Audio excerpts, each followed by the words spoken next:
Puji Tuhan, oleh kemurahan Tuhan, kita diberikan lagi kesempatan untuk kita boleh sama-sama menikmati kebenaran firman Tuhan lewat pelajaran Alkitab Berea di saat ini. Mari sebelumnya kita mau naikkan pujian kita, penyembahan kita di hadapan Tuhan. Yang terutama di dalam hidup ini adalah meninggikan nama Yesus. Haleluya, puji Tuhan.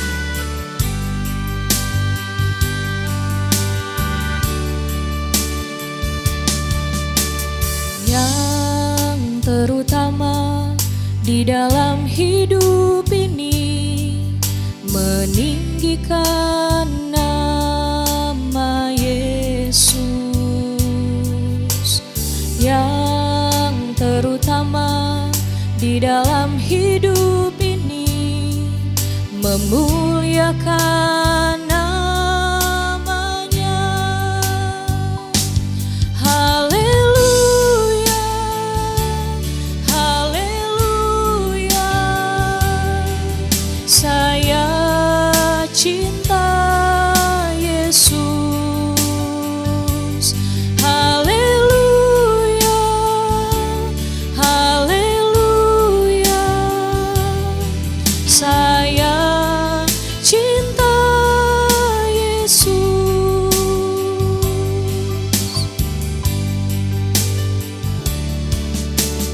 Yang terutama di dalam hidup ini, meninggikan nama Yesus. Yang terutama di dalam hidup ini, memuliakan namanya. Yang terutama di dalam hidup ini, meninggikan nama Yesus. Yang terutama di dalam hidup ini, memuliakan namanya. Haleluya, haleluya, saya cinta Yesus. Haleluya, haleluya, saya cinta Yesus. Haleluya.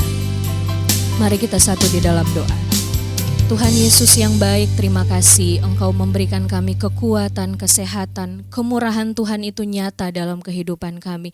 Kami bersyukur untuk segala sesuatu yang Tuhan kerjakan dalam kehidupan kami. Saat ini ya Tuhan, kami mau dengar kebenaran firman-Mu, kami mau belajar dari kebenaran firman-Mu. Roh Kudus mampukan kami supaya kami dapat mengenal Tuhan dengan benar, sehingga kehidupan kami semakin hari semakin mengasihi Tuhan. Firman dan Roh Kudus-Mu itulah yang akan menuntun kami untuk mengenal Tuhan dengan benar, dan kami berjalan di tiap-tiap hari dalam dunia ini. Kami berjalan dalam kebenaran-Mu ya Tuhan. Memberkati hamba-Mu yang akan menyampaikan kebenaran firman-Mu, pengurapan Allah dari tempat yang maha tinggi menjadi bagian dari hamba-Mu. Kami semua pun dapat menerima dan kami diberikan kekuatan untuk melakukannya dalam kehidupan kami. Terima kasih banyak Tuhan. Kami sudah berdoa dan bersyukur di dalam nama Tuhan Yesus Kristus. Haleluya. Amin. Puji Tuhan, kita mau memuji dan memuliakan nama Tuhan. Kita mau nyanyikan sama-sama pujian ini. Setiap perjanjian dalam Alkitab, tiap pasal ayat baris kupunya. Haleluya, puji Tuhan.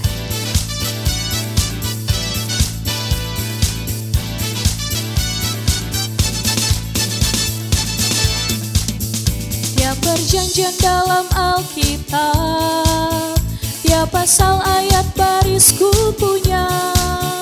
Ku berharap cintanya Allah, tiap perjanjian Allah ku punya. Tiap perjanjian dalam Alkitab, tiap pasal ayat baris ku punya. Ku berharap cintanya Allah, tiap perjanjian Allah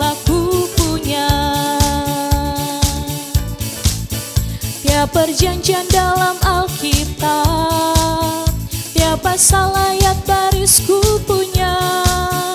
Ku berharap cintanya Allah, tiap perjanjian Allah ku punya. Tiap perjanjian dalam Alkitab, tiap pasal ayat baris ku punya.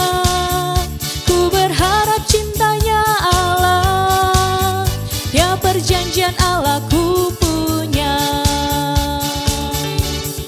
Haleluya, puji Tuhan. Haleluya. Puji Tuhan, kita ada kembali di dalam pelajaran Alkitab Berea secara online, dan kita masih membahas tentang pengakuan iman dari gereja kita. Pada poin yang pertama, yaitu kami percaya bahwa Alkitab adalah firman Allah yang diilhamkan oleh Roh Kudus, terdiri dari 66 buku. Dan dari poin pertama ini, supaya kita dapat memahami bahwa Alkitab itu layak dipercayai dan memang harus dipercayai sebagai pedoman iman, bahkan lebih dari itu sebagai penyingkapan diri Allah sendiri, maka kita belajar sudah dalam beberapa episode ini tentang tema-tema di dalam Perjanjian Lama yang akan menghubungkan kita atau akan membawa kita pada satu pemahaman dari keutuhan Perjanjian Lama. Dan tentunya nanti kita juga akan membahas Perjanjian Baru dengan tema-tema sentralnya, sehingga makin lengkaplah keutuhan Alkitab itu dalam dua perjanjian yang kita punya, sehingga kita dapat meyakini, meneguhkan hati kita bahwa Alkitab betul-betul adalah firman Allah, bahkan Allah sendiri, firman Allah sendiri. Nah, dari tema-tema Perjanjian Lama atau tema-tema sentral Perjanjian Lama, kita sudah membahas tentang penyingkapan diri Allah, lalu kita membahas tentang sifat-sifat dasar, yang ketiga kita membahas perjanjian, lalu hukum, dan minggu lalu kita sudah membahas tentang penciptaan dan pemeliharaan. Maka kita akan membahas tema berikutnya, tema yang keenam, yaitu tentang dosa. Sebelum kita belajar lebih jauh tentang dosa ini, Bapak Ibu Saudara, maka kita perlu tahu kaitannya antara tema-tema Perjanjian Lama yang lain, supaya kita tidak terlalu luas untuk memahami beberapa pokok di dalam Alkitab. Sebab apa yang kita bahas dari tema-tema sentral Perjanjian Lama ini juga mempunyai pemahaman yang luas, cakupan yang sangat luas di dalam Alkitab.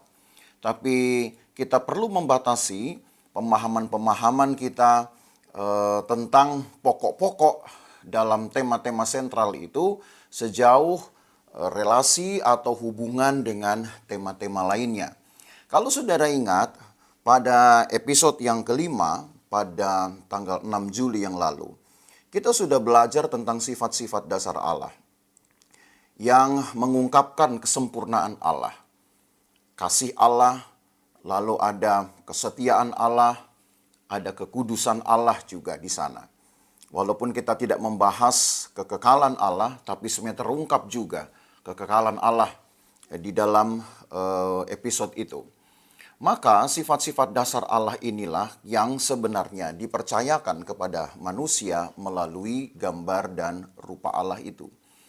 Sehingga dalam periode-periode perkembangan manusia, sebenarnya dituntut manusia itu untuk dapat menghidupi dan mencerminkan Allah melalui gambar dan rupa Allah. Sebab kata gambar Allah itu sendiri bukan hanya dipakai di dalam kitab Kejadian saja, tetapi juga di dalam Perjanjian Baru. Ketika Paulus membahas tentang Adam, nanti kita akan sampai pada ayat-ayat itu. Itu pun kembali digunakan kata gambar Allah. Bahkan juga ketika Paulus membahas tentang Yesus Kristus sebagai Adam terakhir, itu juga disebut sebagai gambar Allah. Jadi artinya dari pemakaian kata ini sejak dari kitab Kejadian sampai di Perjanjian Baru, ada satu tuntutan Allah kepada manusia itu. Ketika manusia diciptakan dengan kelengkapan gambar dan rupa Allah ini. Itu bukan hanya sekedar aksesoris atau pelengkap. Tapi itu adalah kemampuan-kemampuan Allahi yang membuat manusia seharusnya dapat mengabarkan Allah, dapat memperlihatkan Allah di dalam kehidupan mereka.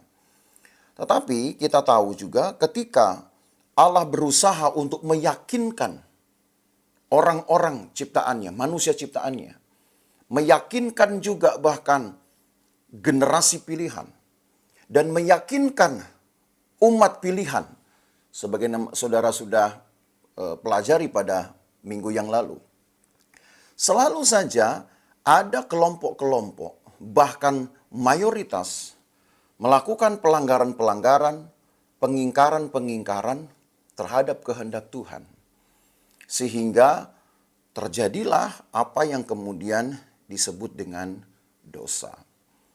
Jadi kalau kita memahami dosa dan mencoba untuk mempelajari dosa ini di dalam Alkitab, tentu ada banyak seginya, ada banyak aspeknya. Tapi hari ini kita akan melihat hanya sebatas kaitannya dengan tema-tema lain, kaitannya dengan tema sentral PL, untuk membuktikan bahwa di dalam Alkitab ini antara satu tema dengan tema yang lain itu mempunyai kaitan yang saling melengkapi dan menjaga keutuhan Alkitab. Tentu pada periode-periode lain, pada episode-episode lainnya nanti, kita dapat membahas jauh lebih luas, jauh lebih lengkap, pokok-pokok yang dibicarakan di dalam Alkitab. Ya, jadi ketika kita akan membahas tentang dosa, maka kita tidak akan membahas dosa dengan cakupan yang luas sekali di dalam Alkitab. Tetapi hanya sebatas apa yang terhubung atau yang berelasi dengan tema-tema sentral lainnya yang sudah kita bahas. Seperti saya sebutkan tadi, saudara, ya saudara bisa melihat slide tentunya dari tema-tema sentral yang akan kita bahas, dan kita sudah sampai kepada yang ke-6. Nah, kalau kita ingin tahu dulu apa sebenarnya dosa itu, sesuai dengan urutan dari pembelajaran kita, maka saya ajak dulu saudara untuk melihat di dalam kitab Roma pasal yang ke-5. Walaupun ini ayat dalam perjanjian baru, sementara kita membahas perjanjian lama. Tetapi sebenarnya apa yang dibahas di sini juga adalah kisah-kisah dalam perjanjian lama. Mari kita lihat Roma pasal 5 dari ayat yang ke-12. Roma pasal 5 ayat 12 sampai ayat yang ke-19. Cukup panjang ayat-ayat ini. Tapi dari ayat-ayat inilah kita akan bergerak mundur untuk melihat apa sebenarnya dosa itu dan konsekuensi-konsekuensinya. Roma 5 ayat 12 mulai. Sebab itu sama seperti dosa telah masuk ke dalam dunia oleh satu orang, dan oleh dosa itu juga maut, demikianlah maut itu telah menjalar kepada semua orang karena semua orang telah berbuat dosa. Sebab sebelum hukum Taurat ada, telah ada dosa di dunia.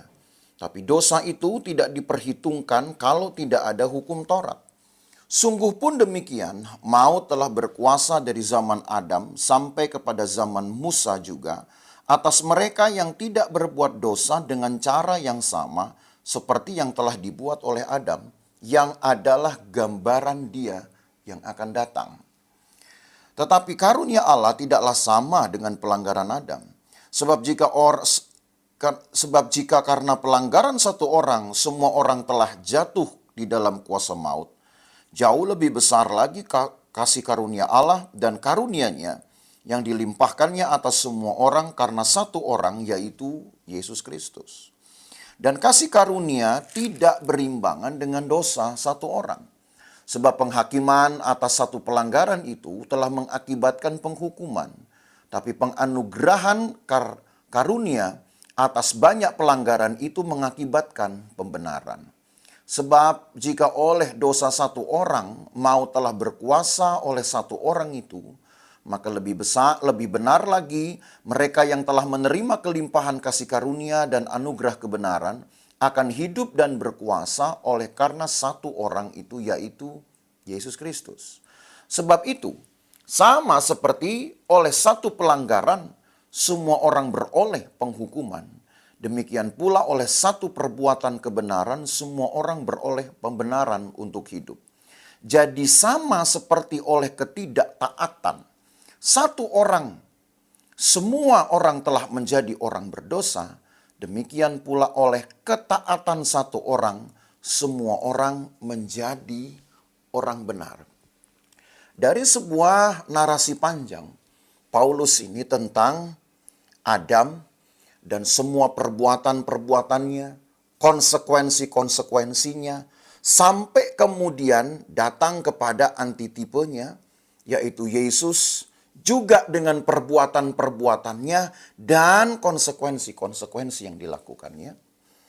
Maka kita tahu satu pokok ini, saudara, bahwa dosa disebabkan oleh perbuatan ketidaktaatan. Jadi seperti saya katakan tadi bahwa kita harus membatasi dulu ruang lingkup dari dosa ini. Kita tidak sedang bicara dosa seperti halnya kita belajar pelajaran tentang dosa atau yang dikenal dengan hamartiologi, ya.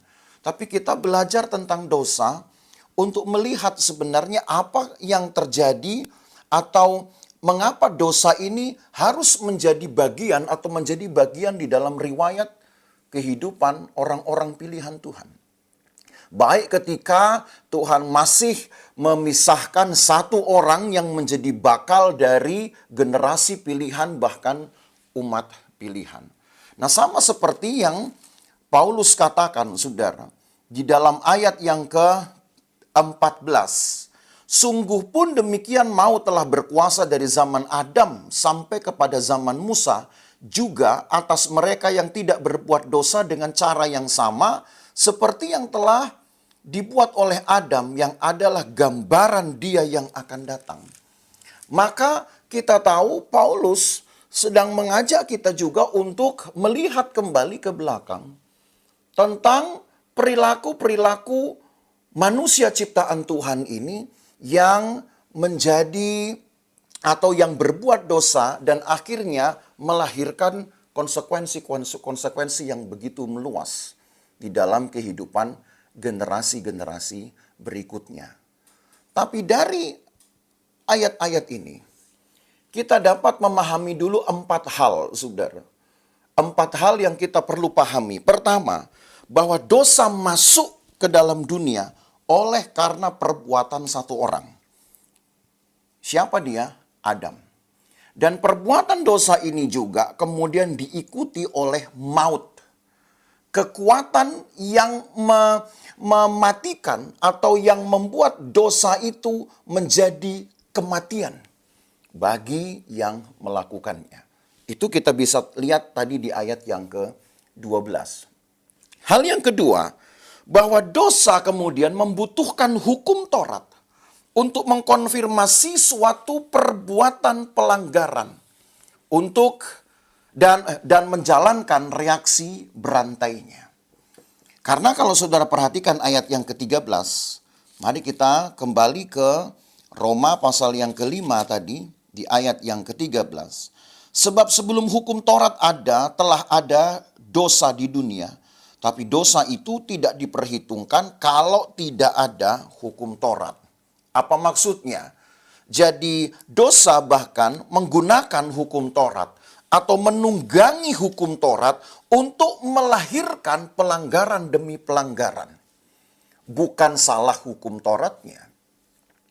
Dan kita tidak juga kemudian harus menghukum dosa itu sendiri karena memang dosa itu adalah kejahatan yang harus dihukum. Tapi ada waktunya nanti di mana dosa akan dihukum. Dan itu kita belum bicara ke sana. Tetapi yang ingin diketengahkan oleh Paulus dalam ayat ini adalah kenapa dosa itu kemudian menjadi berantai efeknya, menjadi besar buahnya sampai kepada maut, justru ketika hukum Taurat sudah ditambahkan. Maka tentu ada yang salah. Tapi lagi sekali yang saya katakan, yang salah bukan hukum Taurat. Karena kita belajar hukum Taurat itu justru dibuat sebagai syarat perjanjian. Itu yang sudah kita bahas, saudara, di dalam episode yang ke-7. Hukum Taurat atau hukum-hukum lainnya juga, hukum kasuistik, itu dibuat dalam rangka melindungi atau mengupayakan umat Tuhan ini hidup benar, hidup kudus di hadapan Tuhan. Jadi kalau karena hukum Taurat, ayat ini Paulus berkata justru dosa menjadi bertambah, maka apa yang salah? Yang salah adalah responnya. Itu sebabnya kembali kepada ayat 19, disinilah kita akan berangkat lebih jauh, saudara, membahas tentang dosa ini. Di ayat 19 dari Roma pasal yang kelima itu, jadi sama seperti oleh ketidaktaatan satu orang, semua orang telah menjadi orang berdosa. Jadi ketidaktaatanlah yang telah menyebabkan dosa itu menjadi berbuah lebat, saudara. Bahkan terus bergulir seperti bola salju dengan efek berantainya. Dan dari generasi ke generasi kita melihat dosa ini seperti sulit dicegah. Maka kita bisa pahami sekarang ketika saudara belajar dari episode yang ke-6 tentang perjanjian, lalu episode yang ke-7 tentang hukum, mengapa banyak terjadi pelanggaran-pelanggaran dan di satu sisi Allah harus meratifikasi, meninjau kembali untuk meneguhkan sekaligus membuat upaya-upaya baru agar orang-orang pilihan Tuhan ini, umat Tuhan ini, termasuk sebetulnya saudara dan saya juga, dapat dikondisikan menjadi orang yang setia memelihara perjanjian dan melakukan hukum Tuhan. Jadi kalau dikatakan karena hukum Tauratlah dosa itu bertambah, itu justru karena ketidaktaatan manusia. Yang ketiga yang kita lihat, saudara, bahwa dari pemaparan Paulus dalam Roma pasal yang kelima itu, bahwa dosa atau pelanggaran atas kehendak Tuhan akhirnya menghasilkan satu lingkaran atau pusaran pelanggaran sebagai konsekuensi ketidakmampuan manusia mentaati hukum Allah. Dan ini yang tadi sudah saya katakan sebetulnya, bahwa dari generasi ke generasi ketika muncul satu komunitas yang lebih besar, saudara, jumlahnya, sebagaimana minggu lalu pun saudara sudah belajar, dari sejak penetapan satu orang, kemudian dari satu orang menjadi satu keluarga di satu tanah asing, tapi kemudian satu keluarga di tanah asing ini lagi-lagi Tuhan pelihara di satu tempatnya Tuhan sendiri yang disebut dengan tanah milik Tuhan, yaitu tanah perjanjian, menjadi umat kesayangan Tuhan, terus berkembang kemudian menjadi satu kerajaan, komunitas yang lebih besar lagi. Tapi di satu sisi banyak juga, bahkan semakin banyak juga dari kelompok mereka yang menyakiti hati Tuhan. Jadi pusaran ini, saudara, yang kiranya dapat kita antisipasi. Tentu melalui cara hidup yang berkenan kepada Tuhan. Kalau tidak, maka tidak akan pernah selesai sebenarnya satu efek berantai dari dosa. Karena memang dosa itu melahirkan efek berantai. Apalagi setelah dia menunggangi firman Allah dan kemudian memicu bahkan ketidaktaatan manusia yang berhadapan dengan firman Tuhan itu. Yang keempat, maka pada akhirnya supaya pusaran itu dapat berhenti dan efek berantai dosa itu berhenti, harus ada satu upaya baru yang dilakukan oleh Allah sendiri. Dengan prakarsa kasih-Nya, Dia mengutus anaknya, yaitu Yesus Kristus. Dan karena kasih karunia inilah di dalam Yesus Kristus di dalam kematian dan kebangkitannya, semua orang yang menerimanya diberikannya satu semangat baru untuk melakukan kehendak Allah, yang memberikan jalan untuk mencapai kehidupan yang baru. Dan itulah yang juga selalu diteguhkan oleh Tuhan melalui perjanjian-perjanjian yang diratifikasinya. Nah, sekarang mari kita melihat kalau kemudian Paulus membahas tentang Adam yang karena ketidaktaatan, satu orang yang disebut ini adalah Adam, yang karena ketidaktaatannya telah menyebabkan semua orang juga berdosa. Kita tidak dapat menyalahkan Adam, saudara, pada akhirnya, sebab toh orang itu sudah tidak ada, ya. Dan bahkan juga itu sudah terjadi dalam masa yang jauh sekali dari kita. Tetapi yang saudara harus tahu juga bahwa sekalipun semua manusia telah menjadi berdosa oleh karena ketidaktaatan satu orang, tapi bukan karena dari dialah dosa itu seperti kita tanggung. Karena tadi saya katakan, dosa mengambil tempat di dalam firman Tuhan untuk menggerakkan satu upaya lain atau perasaan lain di dalam diri kita untuk melanggarnya, untuk mengingkarinya.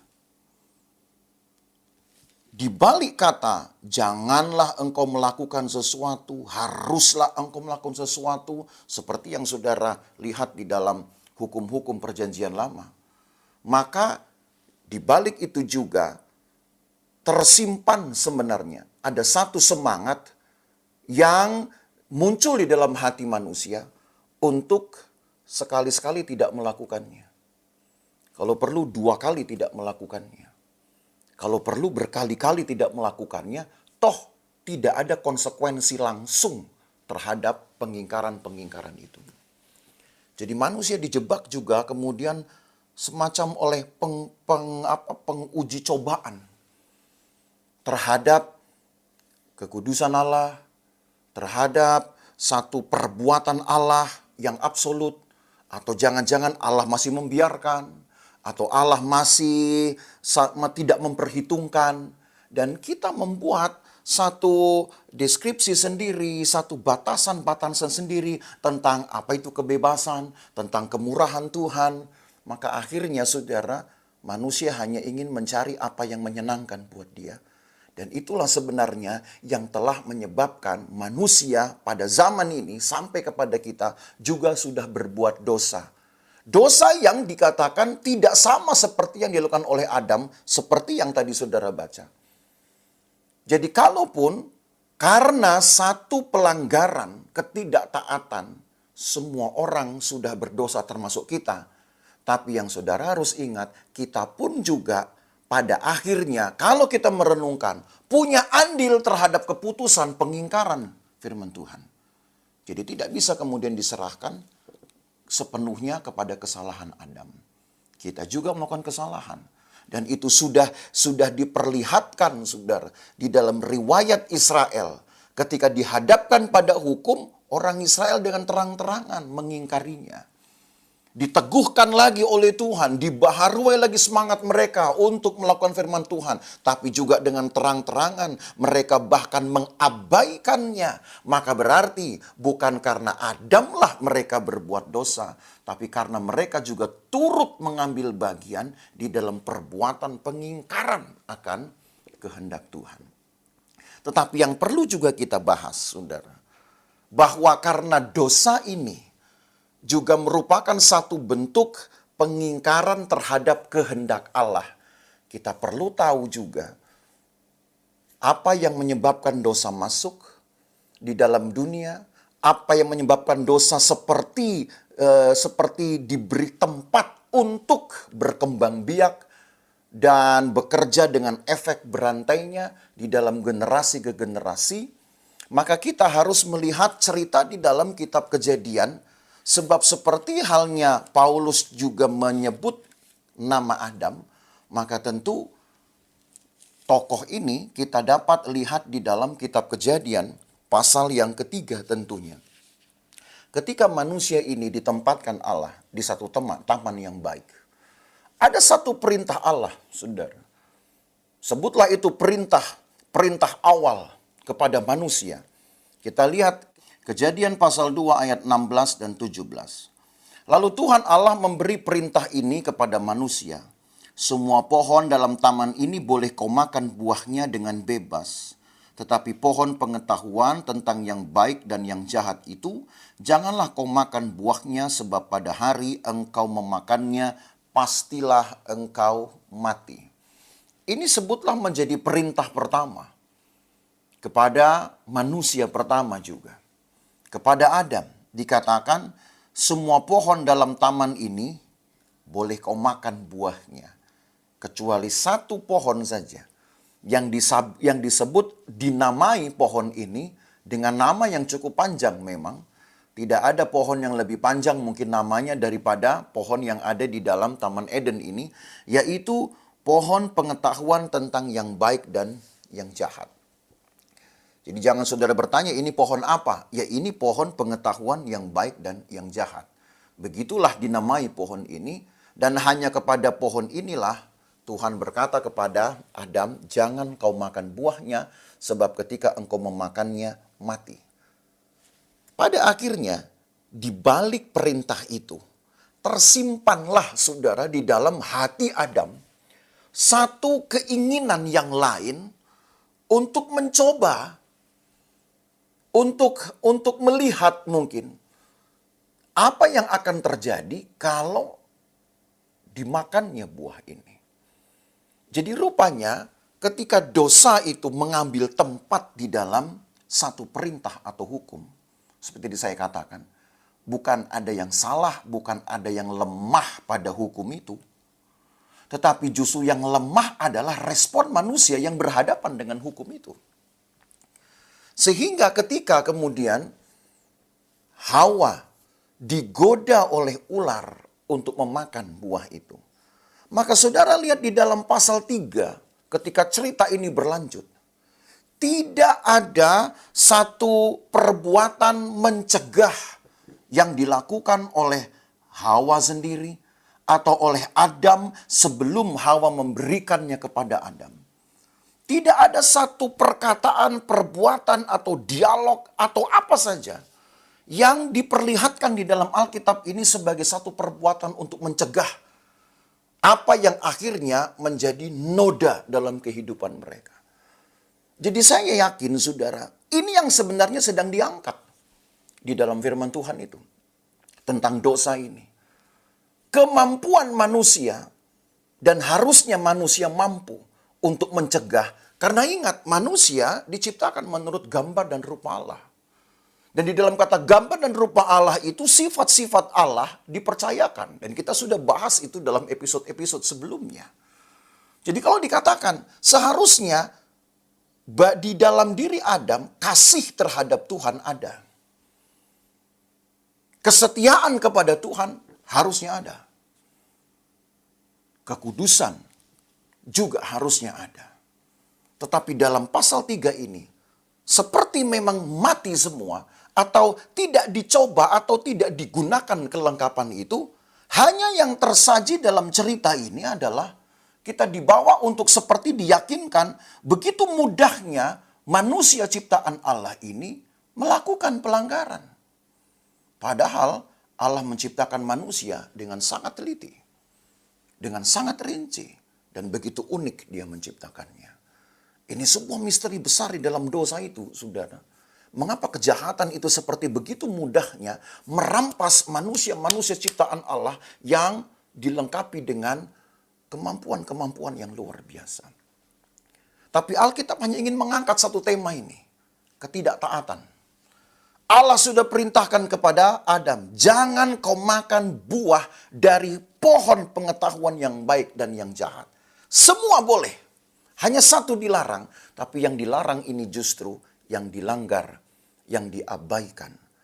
Itu sebabnya ketika muncul reaksi baru atas apa yang sudah mereka lakukan, maka dengan sendirinya saudara, gugur sudah satu perasaan untuk takut akan Allah.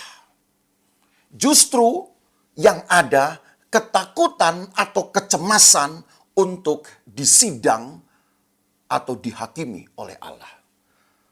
Maka ketika Tuhan Allah berjalan di dalam taman itu, seperti yang diceritakan dalam pasal 3 ini, mereka lagi-lagi tidak terlihat ada upaya untuk menjaga hubungan dengan Tuhan. Tidak ada pengakuan, tidak ada semacam pengakuan dosa atau perbuatan minta maaf yang ada sembunyi dari hadirat Tuhan. Mereka merasa bahwa apa yang mereka lakukan itu benar. Tidak ada keterbukaan, saudara.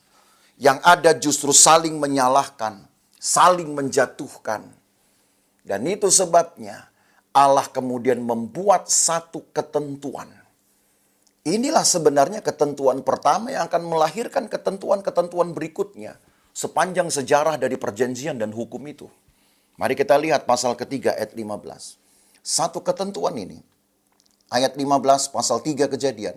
Aku akan mengadakan permusuhan antara engkau dan perempuan ini, antara keturunanmu dan keturunannya. Keturunannya akan meremukkan kepalamu dan engkau akan meremukkan tumitnya.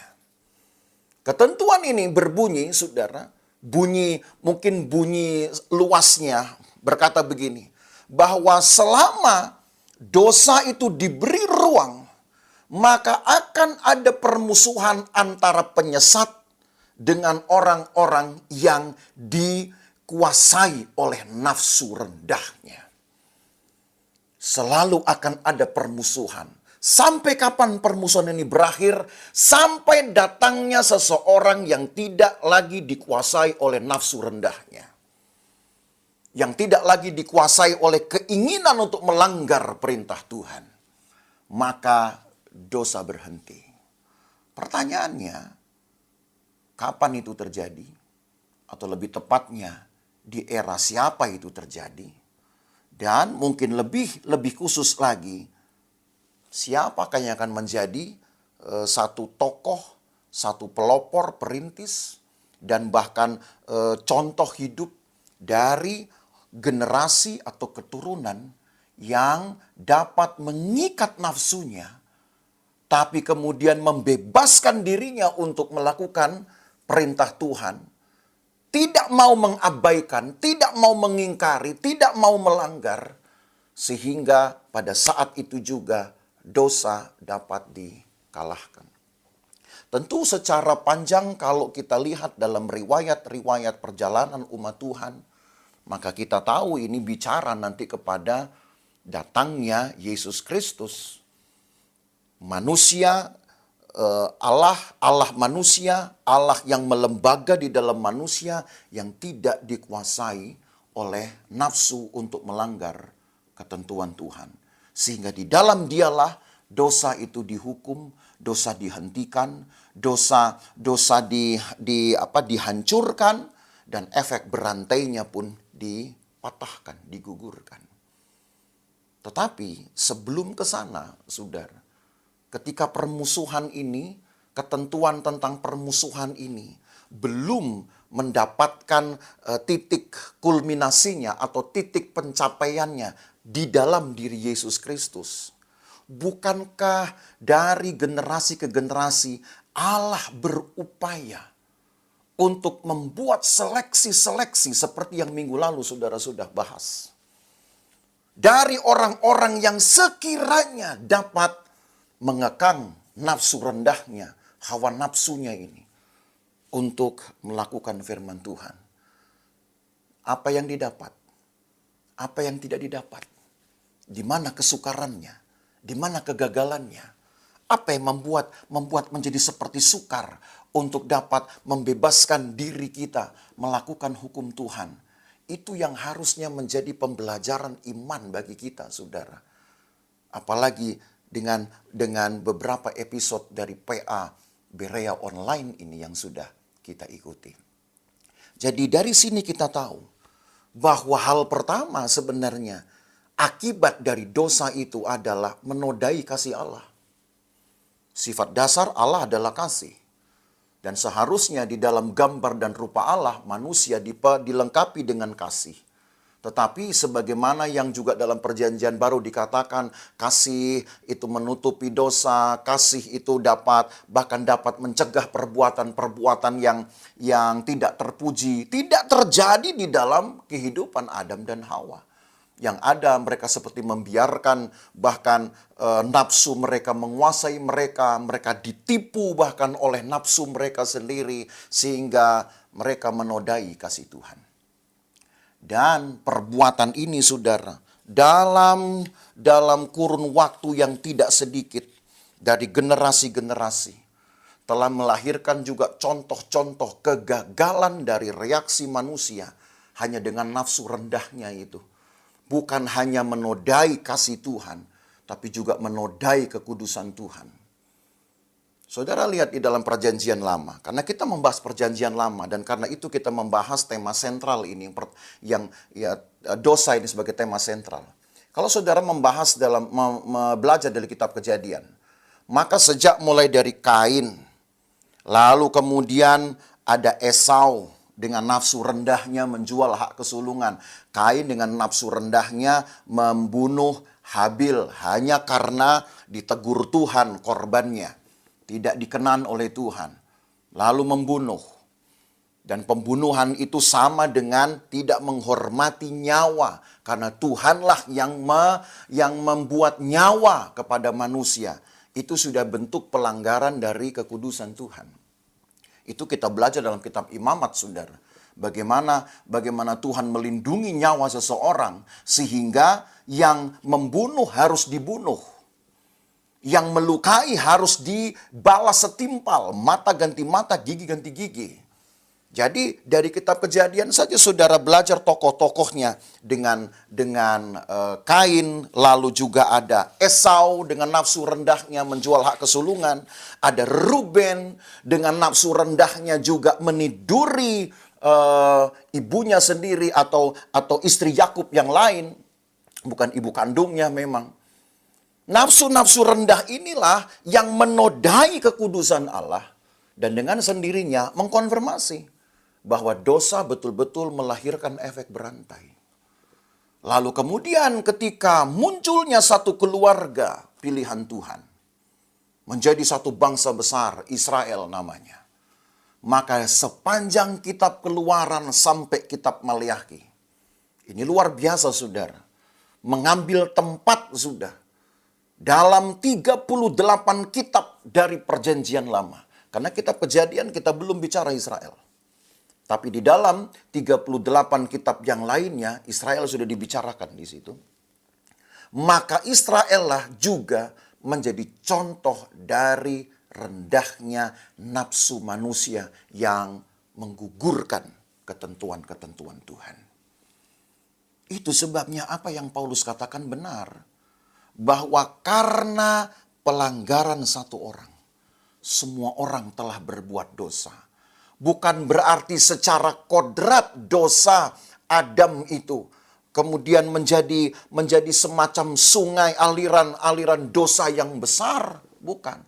Tetapi respon ketidaktaatan Adam telah memicu juga keinginan berbuat tidak taat dari keturunan-keturunan anak manusia ini sepanjang sejarah umat Tuhan sampai hari ini. Maka Bapak Ibu Saudara, dari sinilah kita tahu mengapa pada akhirnya yang dibutuhkan haruslah satu orang atau satu benih yang betul-betul dapat mengekang dirinya dari hawa nafsu itu untuk menghentikan efek berantai dosa ini. Dan itu adalah Yesus. Tapi pertanyaannya, apakah betul-betul hanya Yesus saja? Sehingga seolah-olah kehadiran manusia dan izin Tuhan atas perkembangan hidup manusia sampai hari ini menjadi sia-sia saja karena toh yang manusia lakukan lebih memilih nafsu rendahnya. Hanya Yesus. Kalau memang hanya Yesus yang didapat oleh Allah, maka kenapa dunia ini tidak diberikan saja hanya untuk Yesus? Tapi kita ada saudara menjadi bagian dari keluarga Allah. Mulai dari orang yang dipilih, sampai kemudian orang yang dikhususkan, sampai kemudian menjadi kelompok di mana satu tunas, satu generasi dari penyelamat itu datang. Dan lewat kitalah juga, lewat generasi Israel, datanglah si penyelamat ini. Yang tidak lain adalah satu-satunya orang yang dapat mengekang nafsu rendahnya dan menghukum dosa di dalam dagingnya. Maka berlakulah kemudian pembaharuan hukum. Siapa yang karena kerinduannya, keinginannya, lagi-lagi hanya keinginan saudara, untuk menjaga kelengkapan Allah ini berupa gambar dan rupanya, untuk mengupayakan juga kehidupan seperti yang Allah punya di dalam sifat dasarnya. Ingin mengasihi Tuhan, ingin hidup setia, ingin hidup kudus di hadapan Tuhan. Maka yang ingin itulah, kalau dia hidup di dalam kuasa yang membangkitkan Yesus, maka dia juga mempunyai peluang, punya kesempatan untuk menghentikan dosa di dalam hatinya, di dalam pikirannya. Jadi dosa, maka seperti yang kembali ke dalam Roma pasal yang kelima, saudara. Di dalam Roma pasal 5 inilah sebenarnya tema ini berangkat, dan tema ini kemudian dikunci, saudara, kepada satu pokok yang dapat mengakhiri dosa. Roma pasal yang kelima ayat yang ke-19 tadi. Jadi sama seperti oleh ketidaktaatan satu orang, semua orang telah menjadi orang berdosa. Demikian pula oleh ketaatan satu orang, semua orang menjadi orang benar. Satu saja respon yang Allah minta, taat. Karena dengan satu respon ini juga dunia menjadi berdosa oleh karena Adam yang tidak taat. Jadi rupanya saudara, mengakhiri dosa itu mudah, taat. Tapi menjadi tidak mudah ketika pikiran kita telah tertipu atau kita biarkan untuk ditipu oleh keinginan kita sendiri, yang berusaha untuk mencari alasan-alasan, untuk mencari kebebasan-kebebasan yang pada akhirnya tidak berkenan kepada Tuhan. Sementara kita belajar pada episode sebelumnya, di dalam hukum-hukum Tuhan, yang Tuhan tegakkan adalah bebaskanlah dirimu untuk melakukan. Sampai dikatakan dalam kitab Ulangan, kuk itu sebenarnya sudah aku lepaskan dari pundakmu. Kuk, karena orang Israel menyangka hukum-hukum itu kuk buat mereka, beban buat mereka. Seharusnya banyaknya ketentuan, banyaknya hukum tidak harus menjadi beban, saudara. Harusnya menjadi satu pagar yang dapat melindungi kita dari perbuatan cemar, yang dapat melindungi kita terpisah dari Tuhan. Jadi apa yang sudah dilakukan oleh Adam, yang membuat dia terpisah dengan Tuhannya, dengan Sang Pencipta. Inilah yang harus kita lakukan, saudara, dalam hidup kita.